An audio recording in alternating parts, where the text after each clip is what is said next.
Kyle, who are you? I appreciate that question. As an entry point, I'm a business strategy consultant. At least that's what I do. And I have had the privilege for the last 10 years of working with some really smart, creative people who had goals that they wanted to accomplish. And I started doing that after a couple of layoffs that were, I don't know if there's ever really a good time to get laid off, but mine felt pretty uniquely untimely. In the first case, I had just bought my first house with my new wife and lost my job very shortly after that. That wasn't ideal. And then that forced me to move across the country. Yeah, not great timing. Forced me to move across the country. And in the second case, I lost a job when we were in the process of adopting our first child, which is a pretty famously expensive process. And we were relying on my income in these different leadership positions to be able to do that. So we had to find ways to make adjustments. And so right after that second layoff, I had the opportunity to work with several different people. I actually had 4 job offers the day after the second one, which is remarkable. And I'm really thankful for that. So I had a good reputation. People liked me. People knew that I brought a lot of value. I was scared of getting laid off again. And so a couple of friends were really generous with me. And one took me to lunch, another called me on the phone. But they both gave the same advice. And that was, what if you started consulting and took fractional roles with these different organizations to reduce your risk of losing your entire income again in the middle of this adoption process? So I did that. And that was about 10 years ago. And that became a consulting career that I'm really proud of and really thankful for. And ultimately, the common thread, after working with doctors who wanted to change the conversation around cancer and tech companies that wanted to use virtual reality to teach people new languages, even nonprofits that wanted to fight against homelessness or human trafficking, the common thread was everybody had a goal. And if I could help them accomplish their goals, then I could, stay gainfully employed. So I've worked very hard to develop a system that allowed me to optimize my clients' odds of success. And over time, that led to the book and the conversation we're having today. I mean, I have a lot of questions, but I'm gonna push a little bit on the opening around who you are, because I mean, the one question that comes to mind, or thought, I guess, around most people would see just like a regular, let's say, call it regular with air quotes, job as like the secure version, and thinking like, oh, I'm gonna work on my own, even though you can have multiple fractional roles like that. I think for many, and even myself included, initially think like that's actually scarier. But I'm going to pause because I want to come back to that. I don't want to forget about it. Sure. If you drop all of the titles and the work, you as a human, like what are some characteristics that how you would describe you as the person in front of me and today? And that evolves, I know, over time. Like I'm sure Totally. how you maybe would answer that question when you're in the other roles, or it might be a little bit different to today. Yeah, I appreciate that. I'm going to speak to some of my lived experience, which shapes us to some extent. I'm the oldest of 6 children. And as a part of that, you, from a young age, learn the opportunity that we have to help others, to take care of others, to try to help other people be successful. And that can certainly be overextended and you can fall into patterns like codependence. But I think there's some value in having the training of learning how to help other people be successful. And so I think some of the qualities that prepared me well for this career were, I'm used to taking care of people. I'm used to helping people get what they want and solve their problems. I also can get along with just about anybody. I'm not going to agree with everybody, but I can get along with pretty much everybody. And that's served me really well in consulting because it's a very common experience for me to go from a call where someone is ranting about some new political decision and then hang up the call and 10 seconds later be on a call with someone else who's ranting in the exact opposite direction. That they're both frustrated about the same thing. They have totally different opinions. And so it's been helpful to be in a position where I really value the human to human connection. I have some contracts today that maybe don't even make that much sense at this stage of my career, but I really value the relationships, and it's fun to be able to participate in them and do work with people that I am so thankful for. So I think that's been one of the things that's been helpful for me. I like to collaborate. I like to always be pursuing goals that feel meaningful, and I can get along with just about anybody. And I think that's been one of the things that's allowed me to maintain such a diverse clientele. What's something that has, or that comes to mind, that's evolved over the last, it could even be 6 to 12 months, or last few years, where you're like, wow, that's a welcome shift or change for whatever the reason is. I mean, not here to put labels or judgment on it, but we just, as humans, we evolve usually as we go through different circumstances, and I think just mature and grow and collect life experiences. If you want, I'll tell you a story. I've done dozens of podcasts and radio interviews in coordination with the launch of my book. I'll tell you a story I haven't told on any of them. Yeah. This will be a little bit different. This will be a more therapy driven story than a vocational story, but I'll make the case that it was relevant in both directions. I had a really significant season of struggle, several years where it felt like just about everything that could go wrong went wrong. I won't really get into what it was, but it was enough that it led to a state of just physical collapse and then also, oh, I guess we could just say mental overwhelm at a level that was very debilitating. It wasn't just like I feel kind of anxious today. It was difficult to live Yeah. my life. And in the middle of that, I made a transition from one therapist to another as I tried to work through some things that had a really negative impact on my family and a variety of circumstances on my own personal life. And I was seeing this new person, and this was an older guy. I still meet with him. He's 80 years old, and he does therapy out of his garage. He's a licensed therapist. He's practiced for years and Sure. years, but at his age, he doesn't maintain an office anymore. And so you drive up this long driveway to his garage. And I had been there a few times, and at this point, I was just completely lost. This was a few years ago, and I went up one time and I noticed out of nowhere this enormous treehouse in one of the trees in his front yard. And in many ways, it was the focal point of the entire yard. It was just, you can't miss it. But I'd never seen it before. And I just couldn't believe that this 80-year-old had apparently constructed a treehouse over the weekend. So I get there, I go into his office, his garage, and have a seat. And I said, I can't believe you erected this treehouse. It's amazing. How did you do that? And he starts laughing and he said, it used to be a painting. And I said, you used to have a painting in your tree? And he said, no, no, no. It was always a tree house. I'm talking about my office. And I said, you used to have a tree house in your office. And finally, he puts his clipboard down and he said, I used to practice in this really nice office for years and years before I had a heart attack. And I had this massive painting in the office. And what would happen is people would come in like you, just kind of lost, kind of dazed and confused. And after a few sessions, they would almost without fail say, that's a nice painting. When did you get that? And I would tell them the same thing I'm telling you, which is it's been there the whole time. He says that treehouse is 20 Wow. years old. He said, you've never seen it.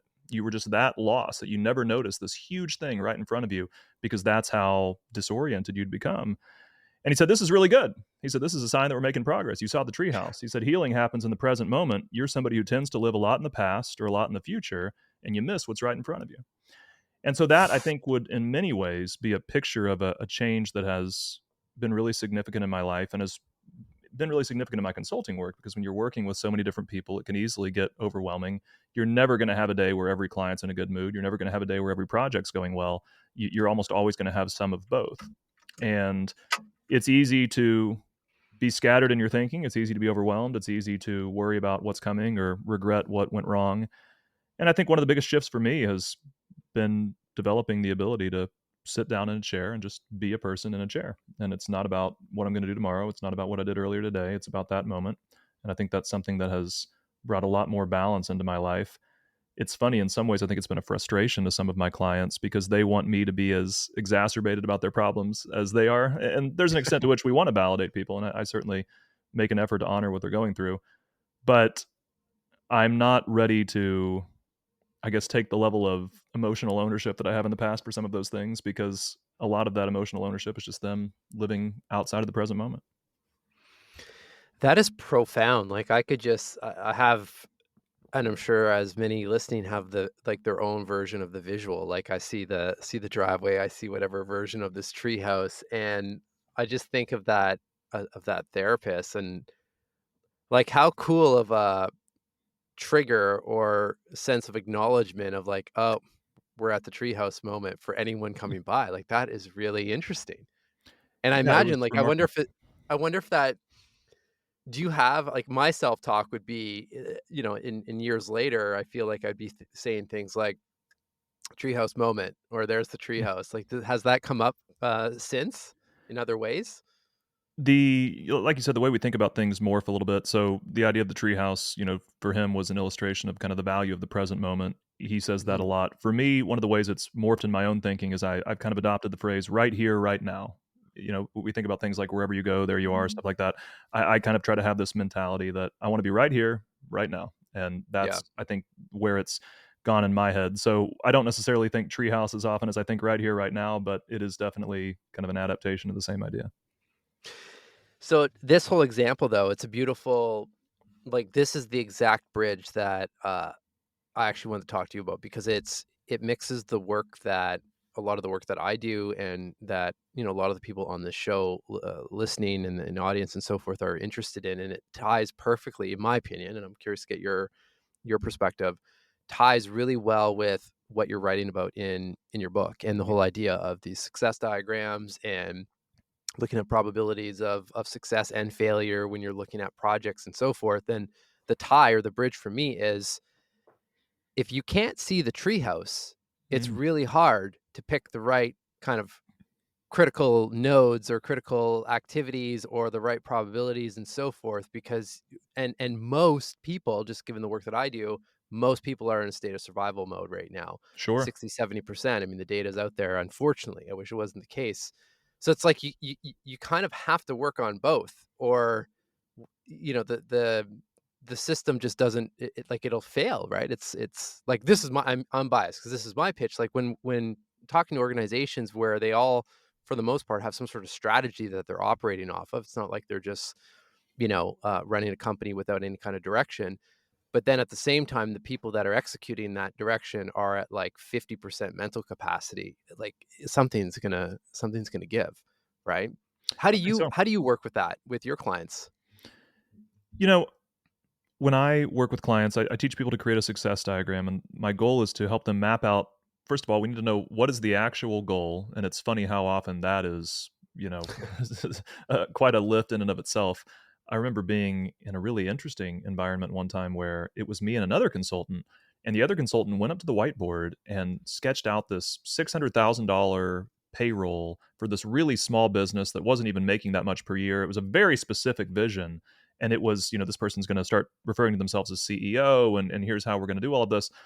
And finally we took a bio break, and I leaned over to my client and I said, is this what you want? And he said, well, it seems like he's saying this is what we should do. And I said, no, I didn't say like, is this what we should do? Is this what you want? Is this what you want for your life? Do you want to be the CEO of this company that's hired all these people and that is, at least for a period of time struggling to make payroll? And he said, I don't know. I'm not sure if that is what I want. So we had to try to figure that out. So it starts in a success diagram, figuring out what is the goal? What is the actual Mhm. goal? And I encourage people to own their goals, even if they distrust their motives. I mean, not if it's inherently evil. I'm not going to help people accomplish just totally wrong things. But even if it's just, I want to get this accolade because it'll make me feel good. Okay, fine. Yeah. We'll do that for now. That may not be where you end up in life, but I'm happy to help you plot a course to that. So we set a goal. We diagram out everything that has to go right in order for us to get what we want. I call those critical points. And then for each thing that can go right, or that has to go right, rather, these prerequisites to success, we try to identify the potential bad outcomes. What are the things that could happen instead of what need to happen? And if any of those potential bad outcomes come to life, we're not going to be able to accomplish the goal, at least on the path that we've outlined. We're going to have to try something completely different. So the work of probability hacking, which is the focus of my book, is after we know what has to go right, after we've identified what can go wrong, we use our creativity to try to come up with solutions that de-risk our goals, that make the bad outcomes less likely to happen. We can understand probability similar to how we've traditionally understood matter. It can't be created or destroyed, but it can be transferred or rearranged. And frankly, I think a lot of personal development advice these days is this idea of almost conjuring better odds of success. That if you really want it, you can somehow make it more likely to happen if you just really commit to it or you're really focused on it. And that's not true. If we think about Yeah. the goal of, oh goodness, if we're training to run a marathon and we need to run consistently over a period of time, wanting it doesn't prevent a week of rain from derailing our training goals, right? That there's just no amount of commitment that changes the weather. It doesn't work like that. But we could potentially get a gym membership and train indoors on the days when it rains. There are creative solutions that can help us de-risk our goals. So how does that all apply to the treehouse?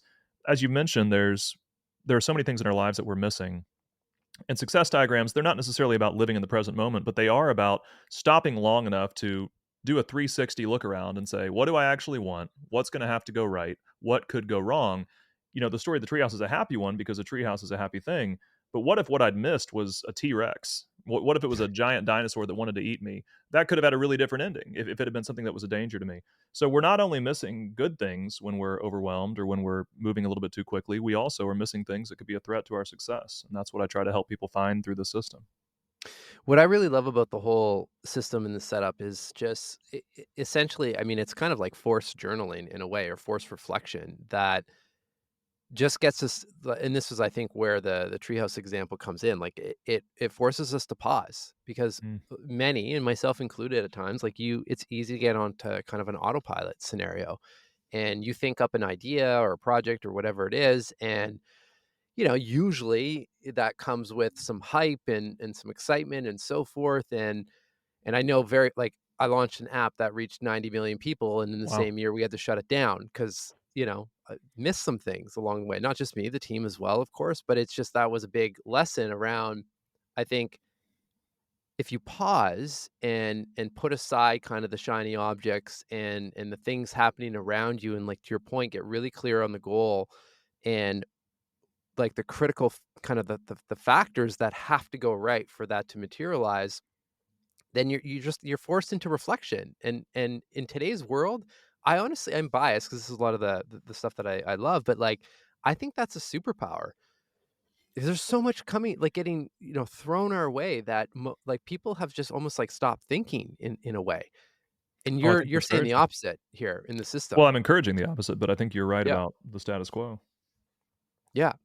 So where did this like from my understanding, your background, your background was in operations, which I'm seeing a bit of a link, but I'm curious, like for you, when did this actual system start to materialize in your mind?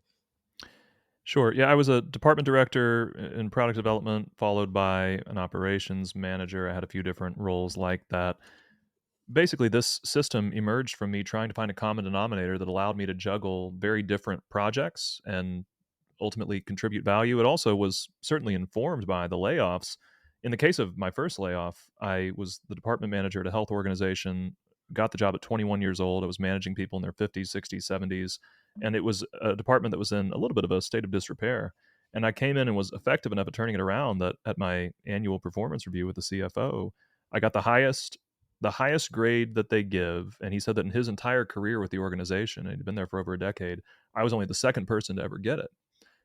I Mm, think it was a week after that that I was made aware of the goings on that would ultimately lead to my layoff. I had some time. I worked there a little bit longer before I was ultimately laid off. But what I learned from that is it's just not enough necessarily to do a great job. It's not enough just to show up and even try to work with the honorability that you want to bring to it. If the organization fails, you're still out, even if you're not responsible for the yeah, failure.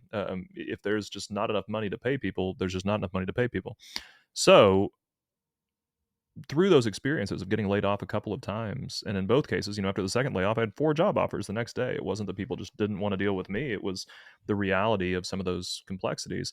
I emerged from that with a level of ownership that I try to bring to the projects that I'm working on, and that was the other reason for the framework was at the beginning of my consulting, I might just be getting hired to reinvent someone's content strategy. I might be getting hired to help someone figure out what the gaps were in their product suite. I might be getting hired to help a company figure out how to educate people on their new virtual reality tool in a way that users could actually understand it and enjoy it. So the projects varied a little bit.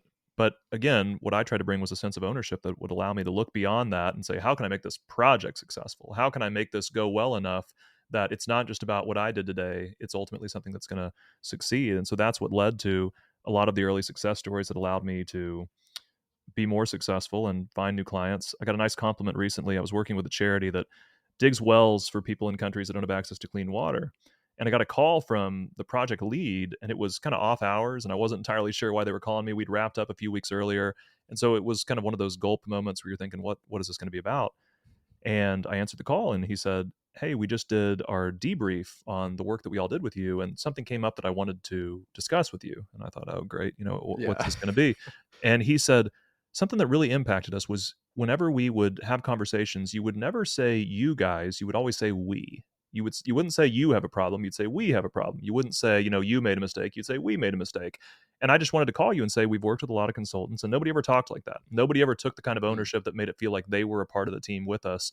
That was really different. We really liked it. And it came up so many times in our debrief that I wanted to call you and tell you that." And so, in terms of where did this framework come from, it really came from trying to take ownership, not just for what I was hired to do, but for the success of the project as a whole.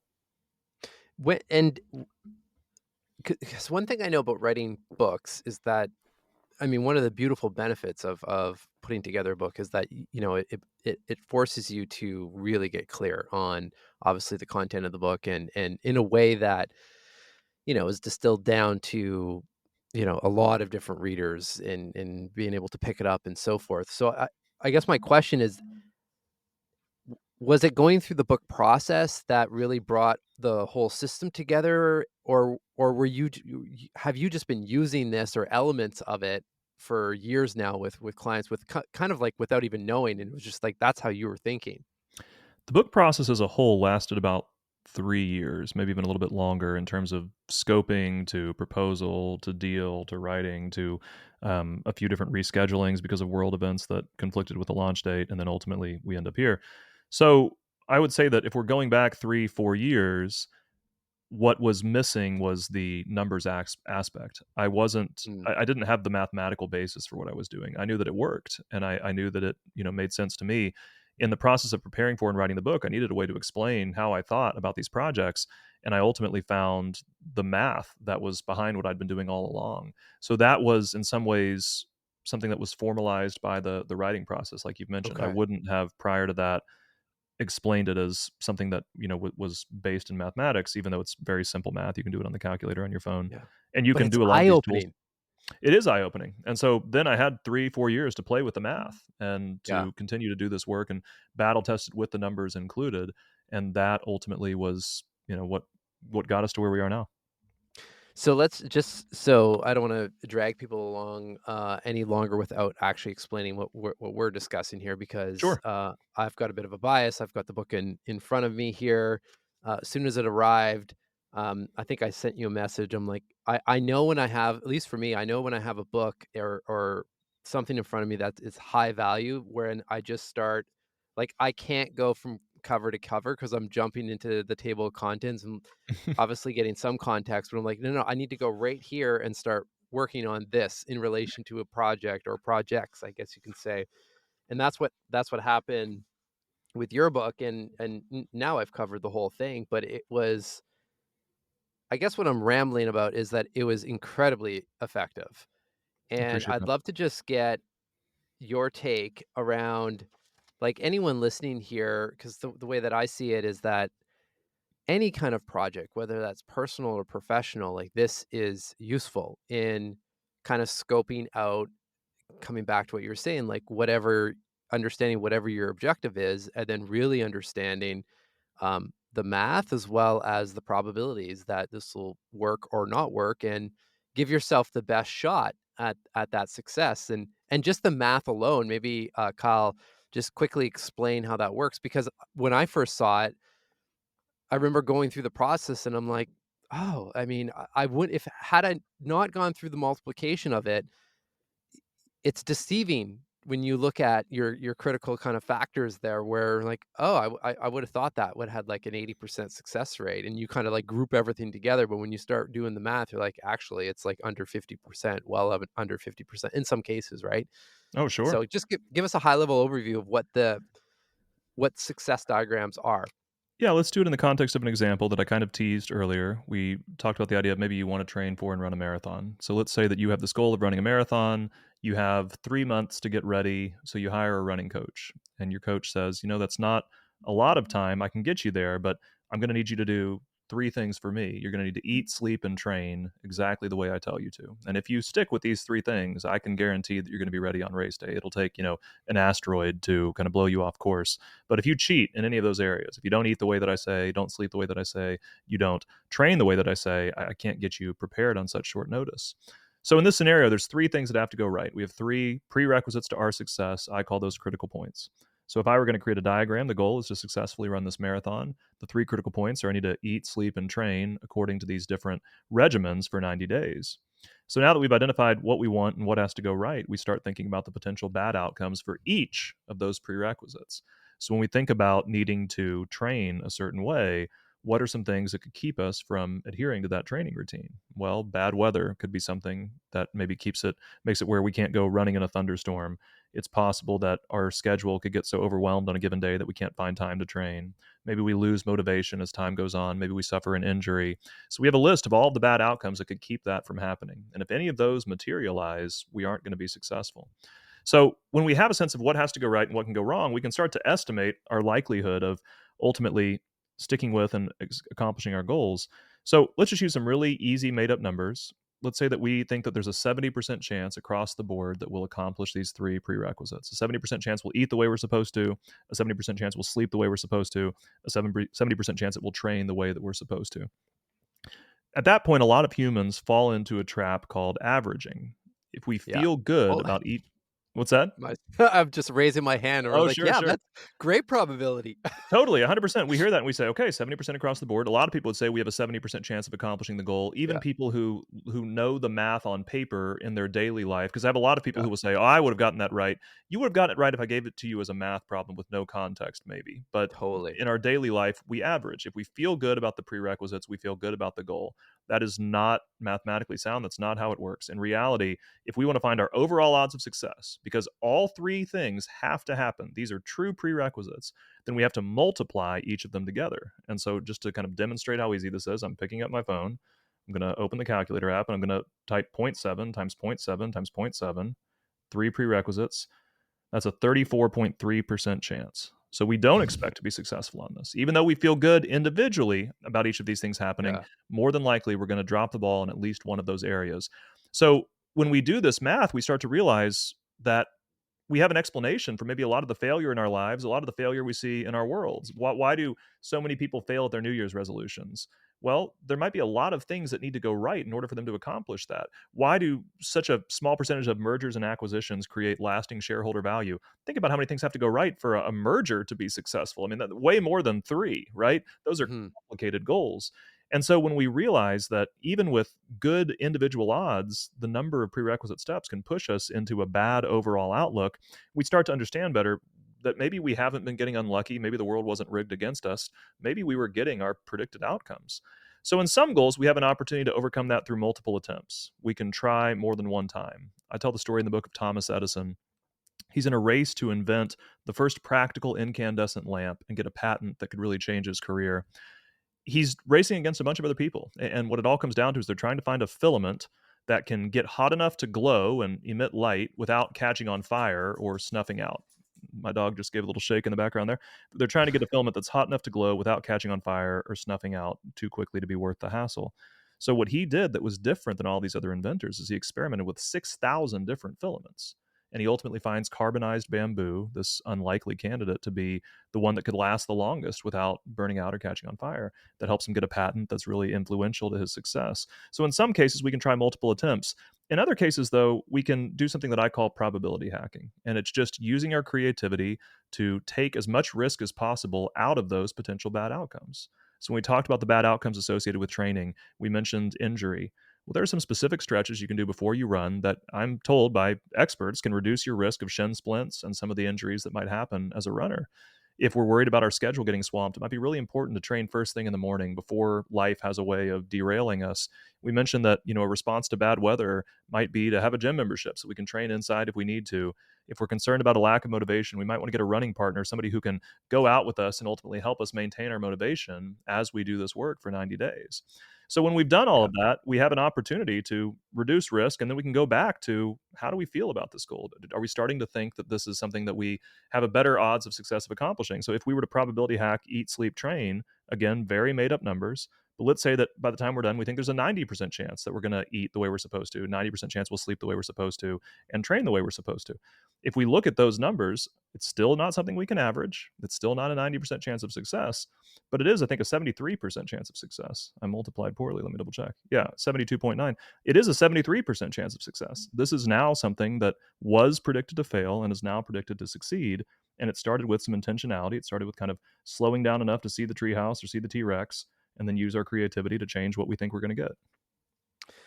I love it, and again, it just what I love about it is like I said, it's like forced reflection. It just makes you it allows you to sit down and think, and if you pair that, in my opinion, if you pair that with I don't know, do if you're a morning person and you're exercising or you're meditating or doing breath work or something like that, like, for me, the perfect scenario would be you do one of those practices and then you go through this exercise where your mind is not full of mental clutter or you haven't started the day and you're injecting a bunch of noise in the head and so forth. Then I feel like, it's almost like a success diagram for your mind in a way Sure. that you're giving yourself a higher probability to surface um, potential challenges that you may have just not seen, 4 hours later in the day when life happens and so forth. And I guess the question though, the thing that comes to mind, and maybe we can use, I'm assuming you did this for, since we're talking about a new book, that you are using your own system for whatever your goal is for the book. Like, what did that look like for you? And I guess the follow up question to all of that is, what's the balance of overthinking versus being prepared in a smart way? Because you can't think of everything. You can't think of everything. You know, when it comes to productivity, one of the things that a lot of experts encourage is this idea of kind of a brain dump, that don't try to keep it all in your head, get it all on a sheet of paper, get it out of your mind onto a sheet of paper. In some ways, there's similarities between that and what I'm doing. A lot of people are worried about bad outcomes all of the time. I think there's an opportunity to write them down in the context of a success diagram and then not worry about them constantly. You also, because you now have something you can go back to. I don't have to remember all these fears. I can revisit it at a time when I'm maybe collaborating with somebody else or when I want to think intentionally about the project. The other thing that's really helpful is our subconscious is capable of incredible problem solving if we can give it the right prompt, kind of similar to what we do with AI. If you can prompt it correctly, it can do some pretty amazing things. It's remarkable how disconnected anxious fears are from problem solving. I don't know why, because we can get to Mm, the point of like, what if it rains on a day I have to go training? And you think that would prompt solutions. In my experience, it doesn't really. What if I lose motivation? In my experience, even though that's a very clear question, for some reason, it doesn't quite prompt our minds to try to think of what could I do to take the risk out of that. Instead, it's just something that we repeat over and over and ruminate on and maybe get discouraged about. What's nice about a success diagram is it's intended to be very actionable. And so when we write down there is a risk of me not accomplishing this goal because it might rain on a day I have to train, and I need a solution for that.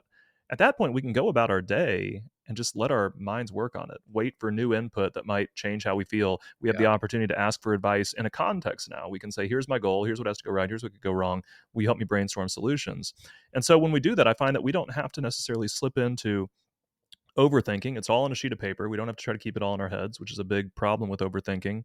In terms of underthinking, we've paused, we've slowed down enough to try to identify some of the biggest threats to our success. And it puts us in a position where I think we can find more of that balance. yeah. I think for me too, like, because I have a project that's a brand new initiative that is, in its kind of development phase, and I'm super excited about it. I've been working on a success diagram for it, and I think just naturally knowing, kind of the data out there around our minds, like something like we have 70 or to 80,000 thoughts a day. Most of those thoughts are negative. Like I catch myself as well in this project with, oh, well, it's not going to work here or it's not going to work there. And like, again, if you just let the mind run on autopilot and default mode, unfortunately, the science doesn't support that we're going to be in this like positive, thriving mindset. We've got to work towards it. And one way that I've been using these diagrams is like, oh, hold on a second. Instead of like looping in those narratives, I'm going to go back to the one pager. I've already kind of thought about this stuff, follow the plan and Sure. like reset, instead of stewing in that. 100%. A big part of the optimism also just comes from discovering the agency that we have in our lives to try to improve our odds of success. A lot of people think about what could go wrong. And like I said, for some reason, it's a dead end. It's just Yeah. bad, fear, period. And when we change it to potential bad outcome that might happen, now how do we take the risk out of it? We discover this opportunity that I think can make it a lot of fun to pursue big goals. And in some ways, it's an antidote to self doubt. And it's a little bit counterintuitive. When most people try to attack self doubt, they go after the doubt. And so maybe it's through just some kind of affirmation or positive thinking. This is almost something that goes a little bit more after the idea of self. How do we focus a Yeah. little bit less on ourselves and our feelings of inadequacy or maybe even our areas of strength, and instead turn our attention to our odds of success? And when we're I love doing that. that, it's not as much about us. We're not on center stage. And I think it gives people the emotional freedom about the project a little bit more objectively and also with a little bit more enthusiasm because failure isn't necessarily an indictment of us. It's usually just a reflection of what our odds were. So You asked a practically, question that I don't feel like I answered. I apologize, but you asked how did I do this in the context of writing. yeah, I was gonna say, so practically speaking, like what was the first question that you asked yourself for in like the book? Well, I'll give the story that pops into my head as a really practical example of this. There was a point where I needed to illustrate something that I wasn't sure how to illustrate. And what I did was I tried to kind of sketch out a silhouette of what I needed. Ultimately, I needed a story that illustrated the power of repeated attempts in a product development context. And I needed it to be interesting, and I needed it to be something that people, so if we think kind of in terms of critical points, I needed a story that was interesting. I needed a story that was easy to understand, and it would be best if it was something that people were already familiar with. And so I could kind of say, here's the truth behind what you already know or what you think you know. And so I had pretty good clarity on that. This would be in the book what I call an easy hack. There weren't any numbers. I wasn't trying to predict outcomes, but I knew what I needed. I knew each of the ingredients that it was going to take to ultimately have this successful case study in the book. And I remember once I had that, I stopped worrying about it. And I was in an airport when I walked past an ice cream shop, and I thought, oh, Ben and Jerry's, that's it, done. Like, of course, Ben and Jerry's, because I all of a sudden was able to call back things that I already knew. Think about the time when I was a senior in high school, 20 years ago or so, and I went to the Ben and Jerry's factory in Vermont. And I saw the flavor graveyard with all of their discontinued flavors. I knew that this had been a very iterative process for them with lots of failure along the way. I was holding a copy of a book by Seth Godin when I was in the airport. Somebody was kind enough to endorse my book, and he had an analogy in there about different ice cream flavors and how well they sold compared to alternatives, and how vanilla was still outselling all other flavors. And I immediately just thought, I almost guaranteed that this is a perfect example of what I needed to be. So I bought a book about the story of Ben and Jerry's, and I read through it. And sure enough, I mean, this was a great example of they were trying to outcompete the status quo, which was a bunch of people selling vanilla ice cream. How could they do that? They didn't have a good way to make better vanilla ice cream. It's hard to make a vanilla that's so much better than everyone else's vanilla that they abandon Yeah. brands that they've been using for years. So they released these really kooky flavors that things like Cherry Garcia and Half Baked and all of these really wacky ideas, and they were the only people who had them. And hundreds, over 300 of those flavors failed. They didn't make it, but they ended up with enough to stock a freezer at the grocery store of flavors that nobody else had, that they now had even Mm. some proprietary control over. And they were so successful that they have in many years been the number one selling ice cream brand in America, despite being a pretty late entry into the space. And so again, that was an example of, just in the context of writing the book, creating a success diagram of here's what's going to have to go right for me to get the case study I want. And then I just lived my life. And I was in an airport when I had enough context to put the pieces of the puzzle together. And how have you been approaching the launch? Because I think that whether you're writing a book or not, I mean, I know there actually are quite a few people that are listening to this show that are either in the process of or that, because there's a lot of people here that are um, working with others in service and guiding them. So they're subject matter experts in certain areas and so forth. And books or podcasts and things like that typically come up. So I'd love to just for you to share a bit of like how you're thinking of like what does success look like when it comes to this book being in people's hands and some of the critical uh, steps or factors that you were thinking about that I think any of us can really take and customize to whatever we may be looking at launching. Sure. So I'll give you the answer that comes to mind. It may not be exactly what you're looking for, but it'll be as honest as I can make it. One of the things that really is important to me is I have a counterintuitive opinion on the power of asking for advice. I think that asking for advice is generally a bad idea. Now, I'm going to walk that back in a little bit, but Okay. the way most people do it, I think asking for advice is a terrible idea. And I'll tell a story to illustrate that. When I was considering this new consulting contract I mentioned in the book, I had an opportunity to take on a client who I knew was going to be a huge headache, but was also going to pay me a lot of money. And I was torn on that. Should I take the stress in exchange for this big check or not? And I decided to ask for advice. And so I went to colleagues and friends and I asked them, and it was split right down the middle. About half the people said, of course, take the check. Like, work is stressful sometimes, but why would you care if you're making that kind of money? And I had about half the people say, why on earth would you knowingly enter into something this complicated Yeah. with someone who's going to be as difficult as this person is? Why on earth would you do that for any amount of money? And at first I thought, well, this just isn't helpful at all. Like, how am I I'm back where I started. But over time, I noticed a trend. And the trend was that the people who gave me advice had something in common. Pretty much everyone who told me to take the money had less money than I did. And pretty much everyone who told me, don't take the money, it's not worth the stress, had more money than I did. And what that taught me was something that I'd Mm, already been kind of aware of, which is that people give advice in their own context. They're not necessarily helping you accomplish your goal in your circumstances. They're usually trying to help you accomplish what they would want in what they think your circumstances are. Or sometimes they don't even make that mental effort, what they would want in their current circumstances, which might not apply to you at all. And so, because of that, asking for advice can be unhelpful, maybe even a little bit dangerous. What's great about a success diagram is when you have mapped out, here's what I want. So first of all, we're going to talk about how do I get my goal, not what your goal might be. Here's what has yeah. to go right. Here's what could go wrong. You've brought a context to that conversation. Now they can potentially give really useful advice because you're all working toward the same end goal. You have clarity on what's going to have to go right. They can point out gaps in your thinking, because another reason advice can be dangerous is they might not be aware of the assumptions that you're making. Now they can see the assumptions. Oh, you think you have to have this to get that? That's not a true prerequisite to success. That'd be nice, but I wouldn't worry about that. Over here, this bad outcome that you're not considering a bad outcome that could really be a threat to you. So they can now give advice in a context. So when it comes to how do I ultimately use this to be successful when it came to launching the book, I had to reject enormous amounts of advice because most of the Yeah. advice wasn't for my goal. It was, here's what we would need to do to put you on some bestseller list that you'll be Yeah. on for a week, and then you'll have that little tag. But it's going to be incredibly expensive. There's going to be some risk there. It might not even work. You're going to really front load your success, and it's going to be hard to make long term investments because of how heavily you'll invest at the beginning. So there were all kinds of people who had all kinds of advice for all kinds of goals. And what I had to do was sit down and say, what do I want? And what Yeah. I decided I ultimately wanted to do was I wanted to put my book in the hands of the people that I would ultimately want to potentially work with on a deeper level. Those are usually some kind of subject matter expert who has some attention online and is looking to either monetize it at a greater level, or at the very least in the nonprofit space, increase their influence to further the message that they want to share.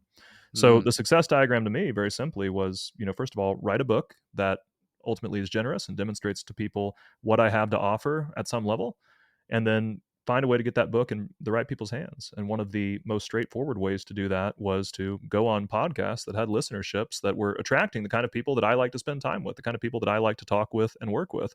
So I made a really big investment in podcasts. I've gone on dozens of shows, and we've been really intentional. It hasn't been yeah. about, who will take us. It's been about, is this the group that is ultimately the right fit for this audience? I never hired a bestseller strategist. I didn't do any of that. I didn't try to rig the lists or anything like that. It's fine if people want to do that, but they're just doing it in service to goals that are a little bit different than mine. But ultimately, it came down to the critical points of write a great book, figure out where these people were, get in front of them, and then at the end, if given the opportunity, I'll tell people how to get in touch with me. And I say that only because that's the last critical point. Is just make sure they know where to find you.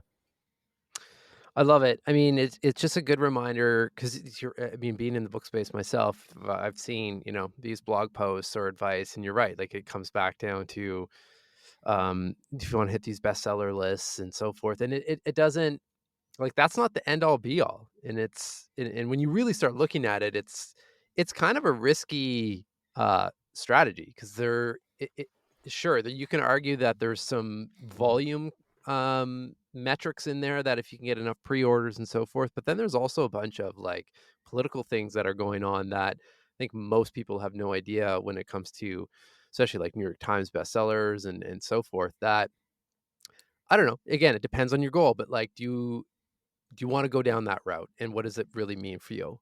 Sure, And 100%. right? Yeah, and you said it, but I want to reiterate it. It depends on your goal. I have no problem with people pursuing that goal. I have run book launches for clients who that was the only goal. It was just hit the New York Times bestseller list. Like that was the goal. And I've Yeah. helped design success diagrams with that exact goal in mind. For me, it's more validating to have a steady stream of new people that I can talk to who might one day become clients than it is to say, I was this kind of best-selling author, I was that kind of best-selling author. And as you've mentioned, in some cases, the risk is so high that Yeah. no amount of probability hacking gets you to the kind of odds that I would want to see if I were going to make that kind of investment. That's for me personally. This is all in the context of what you want and what you're comfortable with. Yeah. Just I'm gonna start wrapping up, just Sure. conscious of time. But the what I'd love to come back to, we've touched on this along the way, but for you personally, and just so you know, this is not I don't believe in prescriptions for people, but more so just oh, interesting. Like that's a practice that may work for me based on what he shared. Because the question I have is for you to do your work successfully, I really do believe that you have to be somewhat mentally fit. And it's hard if you think back of when you were, struggling the most when it came to your mind, like really hard to see paths that others can't see or insights that might be there, but they're kind of buried in, things going on in our mind. So, what are some non negotiables for you that keep your mind clear, that are able to slow your mind down and essentially allow you to be the best version of yourself? Yeah, I don't wanna overhype it, but I think it, for me, is largely the success diagram because it gives you a place to file information as it comes up, because it's an iterative process. You can graph out what you know now, and then as you encounter new information, add it in. Like, that's fine. You think of a new potential bad outcome, great, go write it down, done. You can now worry about that later when it's time to sit down and brainstorm, "What can I do to optimize my odds of success?" You realize, "Oh my gosh, there's a more straightforward path to this goal. There's a way for me to accomplish this that is going to take fewer prerequisite steps and improve my odds." Perfect. Go write it down. And then you don't have to worry about it. You don't have to keep it all in your head. So I think that's important. I think that we have to do lists to some extent to help us be more productive and get certain things out of our head. Success diagrams are ultimately something that's intended to optimize our chances of getting the outcome we want. But I think Yeah. they accomplish the same goal of getting things out of our minds onto paper where we can revisit them when it makes sense to revisit them instead of letting them dominate our lives. So what is your goal for how you want your mind to feel more days than not? My goal for how I want my mind to feel more days than not. Goodness gracious. I need to think about that to make it more specific. Ultimately, I think I want to get to the end of the day and feel like I conducted myself with integrity. I'm proud of the work I did, even if I didn't get the outcome that I wanted. I did the process right. The input was right because ultimately, over time, I can then bet on things going the way that I want them to. And then I want to make sure that at the end of the day, there's some time to not work and some time to just enjoy the fruits of that labor. And I always try to some extent, prioritize things that will be short lived, make the most of opportunities that are limited time. And so for me, I have a 7 year old, I have a 2 year old, and those are not endless opportunities to spend time with them, at least in the versions of themselves they are now. So I want to Yeah. make sure there's a lot of time for that.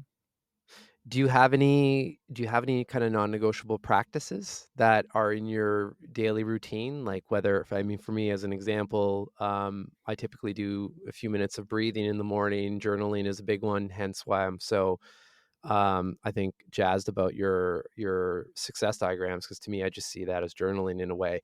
And I know if I go to those practices, no matter what's going on in my mind, I can reset it and come back into a thriving state. What are some things that work for you? Two things that are important to me, or really three. One is I have a running routine that I do a few times a week. I live in Nashville, Tennessee. Some people will think this is not a big deal. It's a big deal to me. In the winter, it gets dark at like 4:30 p.m., and I just can't. Yeah, yeah. I am not a fan at all of dark at 4:30 p.m. when I'm not even done working, and it has a pretty big effect on my body. And I found that running is one of the ways that I can combat that. It gives me some good chemicals that help offset some of the discouragement of feeling like you're living in perpetual night. So that's an important practice. It's a part of my life. I have an ongoing EMDR practice that I won't really get into the nuances of, just because I don't want it to be mistaken as in any way being prescriptive. I'm not in any way, shape, or form qualified to tell you if you should do that or how you should do that. But it is something. But what is that though? What is the EMDR? EMDR is basically bilateral stimulation that can be done a number of different ways. In my case, it's audible. It's through the ears, or auditory, I guess would be a better way to say it. That Okay. kind of disrupts thinking patterns and allows you to declutter your mind in a way where you can then engage more intentionally with memories you want to reprocess, or with, I guess, just topics that you want to be really intentional in your thinking about. So that's something that's been helpful for me. Again, I'm not in any way Mm, recommending or prescribing it. That's something you would need to talk to somebody with more credentials than me about. And then I think that a third one for me is just I try to, if there's an opportunity, you may have seen me look over a few times. We're on day 3 of clouds and rain where I live, and the sun just came out. And if there is mm. sunshine, I will be in the sunshine. So I'm going to very intentionally go outside after this and try to get some sun in my skin.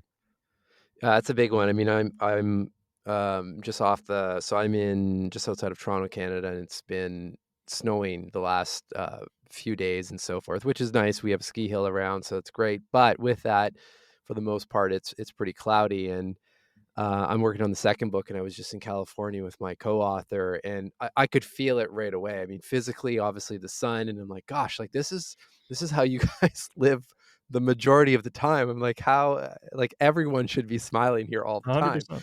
You could just feel it. I have It's a client in California, and I was doing some work with them yesterday, and several times I was exactly where you are describing, yeah, just thinking, "Gosh, I wish I was just in California right now," because yeah, it's just been so bleak for several days. totally, totally. Um, Last question for you. What makes you smile each day? I think one of the biggest ones is my kids. They're so goofy. They're a lot of fun. We recently bought my daughter a watch that gives her the ability to kind of call us in an emergency. She's 7. We Mm. didn't think she needed a phone, but we wanted her to have the ability to get in touch with us if she needed to. And I got a call yesterday from her, and I'm still laughing about that. It was the funniest thing in the world to hear that voice on the other end of my phone. And nothing that she had to say was of earth-shattering importance, but it was very cute to get that conversation. So I think that's a big part of what makes me smile every day, and it's, something I'm really thankful for, something that I think I did not appreciate nearly as much in the season of my life where I couldn't see the treehouse, and it's been very much a treehouse thing in my life. Mm. Kyle, this has been a lot of fun. I appreciate the time and the conversation that we had, but B really appreciate the fact that you kind of buckled down for 3 years to get this book out to all of us. Because just in myself, personally speaking, it's already been tremendous value, and um, I mean, I have no doubt that many others will find the same value. So highly suggest it. Success is a numbers game. It's out now. Achieve bigger goals by changing the odds. Like, you literally can do this for anything in your life, personally and professionally, and it's just a great system and exercise. So, Kyle, thank you. And just so that we can hit on one of your goals Yeah, my for the critical success point. diagram, where can people find you? And who are Yeah, I you looking to appreciate work with? I appreciate that. Again, I typically work with subject matter experts who are looking to either grow the reach of their message or monetize at a higher level. So I have, people who are expert gardeners. I have organizational psychologists, nutritionists. I have people who work in all of these different. I have writing coaches, people who work in all these different spaces. I do also work with some bigger organizations, and that's been fun too. Typically, it's I'm coordinating with an individual or a department that is trying to do the same kind of thing. They're trying to leverage the attention they have to ultimately see more success from a financial or missional standpoint. So I enjoy that a lot. You can find the book on Amazon, Barnes and Noble, Target. Oh goodness, directly on the Penguin Random House website. You can find me KyleAustinYoung.com, but what I'd honestly prefer is just send me a message on LinkedIn. You can find me Kyle Austin Young. It's more personal than going and filling out a contact form, and would love to hear from you.